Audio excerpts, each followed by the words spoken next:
Subscription کے button کو دبائیے اور ساتھ بیل آئیکن پر کلک کیجیے تاکہ آپ کو تمام ویڈیو فوراً مل سکیں۔ اس ویڈیو پسند آنے کی صورت میں اسے لائک، کمنٹ اور شیئر کرنا مت بھولیں۔ یہ جلوس پھولوں کی سیج رونتا ہوا قلعے کے دروازے کے سامنے رکا۔ ابو الحسن نے الغل کی طرف دیکھا اور مسرت کی آنسو چھپانے کی کوشش کرتے ہوئے کہا، مجھے پہلے ہی یقین تھا کہ وہ ہمارا ہے۔ پھر وہ ابو عبداللہ کی طرف متوجہ ہوا، بیٹا تمہیں اس کے استقبال کے لیے باہر جانا چاہیے تھا۔ مجھے؟ ابو عبداللہ نے حیران ہو کر کہا، ہاں تمہیں، یہ تمہارا فرض تھا کہ سب سے پہلے تم اس کے ہاتھ کو بوسہ دیتے، لیکن شاہی گھرانے کا وقار۔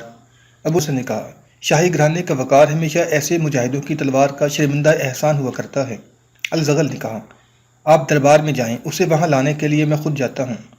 ابو الحسن نے کہا، نہیں، اب جب ابو عبداللہ نے شاہی گھرانے کے وقار کا سوال اٹھایا ہے، اس کا قائم رہنا ضروری ہے۔ بدر بن مغیرہ کی پیشوائی کے لیے میں خود چلتا ہوں۔ آپ دربار میں جمع ہونے والے تمام امراء کو حکم دیجیے کہ وہ بھی باہر آ جائیں، اور میرے لیے پھولوں کا ایک ہار بھی بھیج دیجیے، اور موسیٰ کو یہ کہلا بھیجیے کہ وہ تھوڑی دیر اور جلوس کو دروازے پر روکے۔ لوگ قلعے کے دروازے کے سامنے بدر بن مغیرہ کے گرد گھیرا ڈالے فلک شگاف نعرے لگا رہے تھے۔ موسیٰ نے اپنا گھوڑا آگے بڑھا کر راستہ صاف کیا، لیکن پیشتر اس کے کہ یہ جلوس آگے روانہ ہو، شاہی ایوان کا ناظم بھاگتا ہوا قلعہ سے باہر نکلا اور موسیٰ کے قریب پہنچ کر بولا، شاہی فرمان ہے کہ معزز مہمان کو تھوڑی دیر کے لیے یہاں روکا جائے۔ تھوڑی دیر بعد ابو الحسن امرائے سلطنت کے ساتھ دروازے سے نمودار ہوا، اور لوگ تصویر حیرت بنے اس کی طرف دیکھنے لگے۔ ابو الحسن کو سیڑھیوں سے نیچے اترتا دیکھ کر موسیٰ اور الزغری گھوڑوں سے اتر پڑے۔ نعیم رضوان نے، جو بدر بن مغیرہ کے گھوڑے کی باگ تھامے ہوئے تھا، اس کی طرف مڑ کر دیکھتے ہوئے کہا، بادشاہ سلامت خود تشریف لا رہے ہیں۔ بدر بن مغیرہ نے گھوڑے سے چھلانگ لگا دی۔ اتنی دیر میں ابو الحسن اس کے قریب پہنچ چکا تھا۔ اس نے مصافحہ کرنے کی بجائے اسے گلے لگانے کے بعد اس کی گردن میں پھولوں کا ہار ڈال دیا، اور پھر علمبردار کے ہاتھ سے جھنڈا لے کر اسے بوسہ دیتے ہوئے بولا، موسیٰ، اہل غرناطہ کو خوشخبری دو کہ آج سے ہمارے محل پر سرحدی عقاب کا پرچم لہرائے گا۔ ہمارے پرچم بوسیدہ ہو چکے تھے، بدر بن مغیرہ ہمارے لیے ایک نیا پرچم لے کر آیا ہے۔ ہماری تلواریں زنگ آلود ہو چکی تھیں، قدرت نے انہیں نئی چمک عطا کرنے والا بھیج دیا۔ ہم اپنے معزز مہمان کی تشریف آفری کے لیے ان کے شکر گزار ہیں۔ موسیٰ سیڑھیوں پر کھڑا ہو کر ہجوم کی طرف متوجہ ہوا۔ لوگ ایک دوسرے کو خاموشی کی تلقین کرنے لگے۔ وہ موسیٰ کو غرناطہ کی زبان سمجھتے تھے۔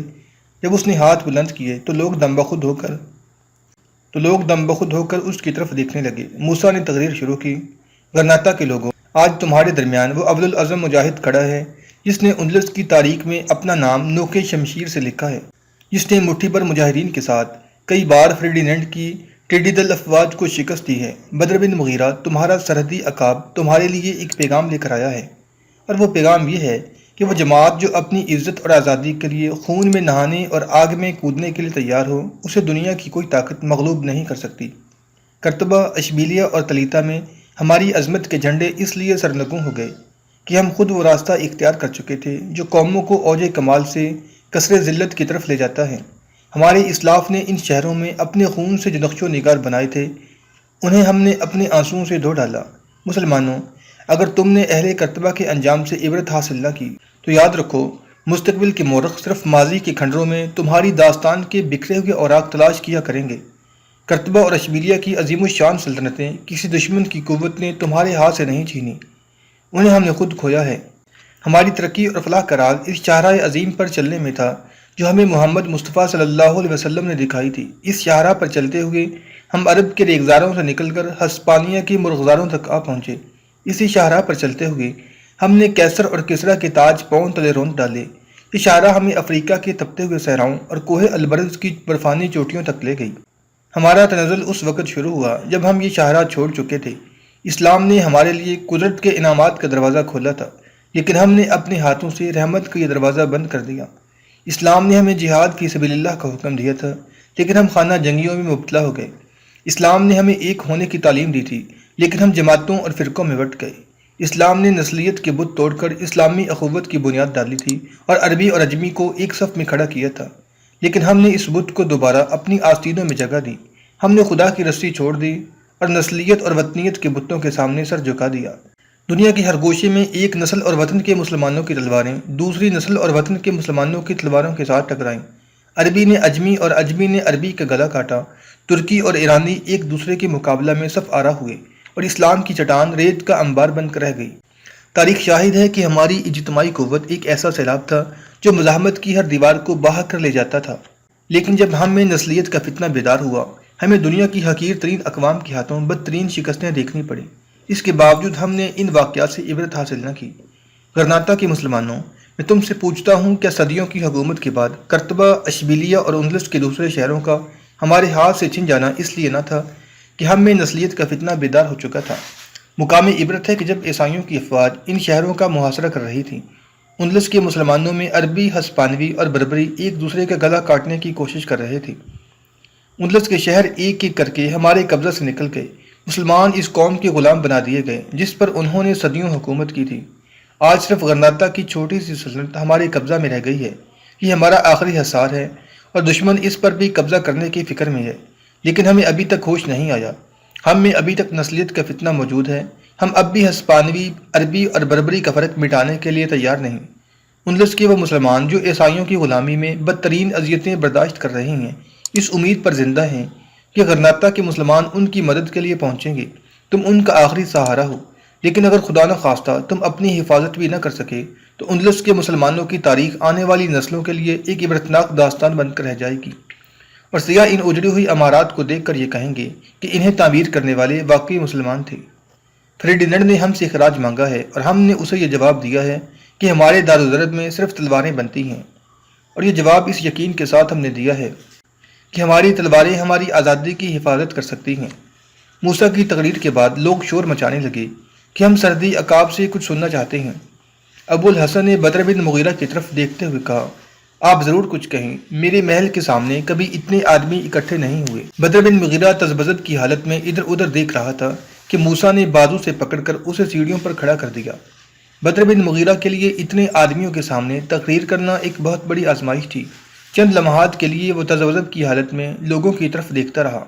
بالآخر اس نے جھجکتے ہوئے ابتدا کی، زندہ دلانے غرناطہ، موسیٰ بن نبی غسان کی تقریر کے بعد میں کسی اور تقریر کی ضرورت نہیں سمجھتا، اور شاید تم بھی خواب غفلت سے جاگنے کے لیے سورہ اسرافیل کے بعد کسی اور ہنگامے کی ضرورت محسوس نہ کرو۔ میرا یہ دعویٰ ہے کہ جو قوم اپنے دور انحطاط میں بھی موسیٰ جیسا مجاہد پیدا کر سکتی ہے، اسے کوئی نہیں مٹا سکتا، لیکن یہ ضروری ہے کہ تم جس شخص کو اپنا رہنما سمجھو اس کی آواز پر صدق کے دل سے لبیک کہو، وہ جو کہے اس پر عمل کرو۔ یاد رکھو، دنیا کا بڑے سے بڑا طبیب ایسے مریض کو فائدہ نہیں پہنچا سکتا جو مرنے پر تلا ہوا ہو۔ تم اپنے گرد و پیش سے اچھی طرح واقف ہو، تمہارے افق پر چاروں طرف مصائب کی گٹھائیں چھائی ہوئی ہیں۔ قرطبہ اور اشبیلیہ میں ہماری سطوت کے محل مسمار ہو چکے ہیں۔ اس ملک میں 800 برس کی حکومت کے بعد ہماری قوم کے لاکھوں افراد ایک ایسے دشمن کی غلامی کی چکی میں پس رہے ہیں جس کے دل میں ہمارے لیے نہ رحم ہے اور نہ انصاف۔ آج صرف غرناطہ ہمارا آخری حصار رہ گیا ہے، اور اگر ہم نے ان غلطیوں کا اعادہ کیا جو قرطبہ، اشبیلیہ اور تلیطہ وغیرہ میں ہمارے بھائیوں سے سرزد ہو چکی ہیں، تو مجھے ڈر ہے کہ کسی دن یہ بھی ہمارے ہاتھ سے نکل جائے گا۔ جب شمال کے عیسائی امراء ہمارے خلاف متحد ہو رہے تھے، ان شہروں میں ہمارے امراء ایک دوسرے سے برسر پیکار تھے۔ ایک کافر دوسرے کافر کو گلے لگا رہا تھا، لیکن ایک مسلمان دوسرے مسلمان کا گلا کاٹ رہا تھا۔ ہمارے دشمنوں نے یہ ثابت کر دکھایا کہ تمام کفر ایک ہے، لیکن ہم یہ ثابت نہ کر سکے کہ اگر تمام کفر ایک ہے تو تمام اسلام بھی ایک ہے۔ وہ فتوحات کے شوق میں متحد ہو گئے، لیکن ہمیں اپنی شکست کا خوف بھی متحد نہ کر سکا۔ مراکشی مسلمان بربری مسلمان کا دشمن بنا رہا، اور بربری مسلمان اندلسی مسلمان کے خون کا پیاسا رہا۔ نتیجہ یہ ہوا کہ یہ شہر ایک ایک کر کے ہمارے ہاتھ سے نکل گئے۔ دشمنان اسلام پھر ایک بار متحد ہو رہے ہیں، اب ان کی نظر غرناطہ پر ہے۔ اگر خدا نخواستہ ہم غرناطہ کی حفاظت بھی نہ کر سکے تو اندلس میں مسلمانوں کا صرف نام رہ جائے گا۔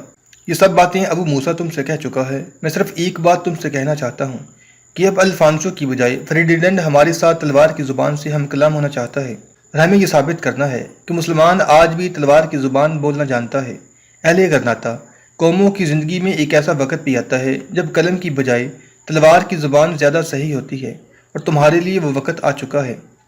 بدر بن مغیرہ کی تقریر کے بعد جب لوگ نعرے لگا رہے تھے، ابو الحسن نے اس سے کہا، میں آپ کے ساتھ باتیں کرنے کے لیے بے قرار ہوں۔ جلوس کے اختتام پر ابو موسیٰ آپ کو میرے پاس لے آئے گا۔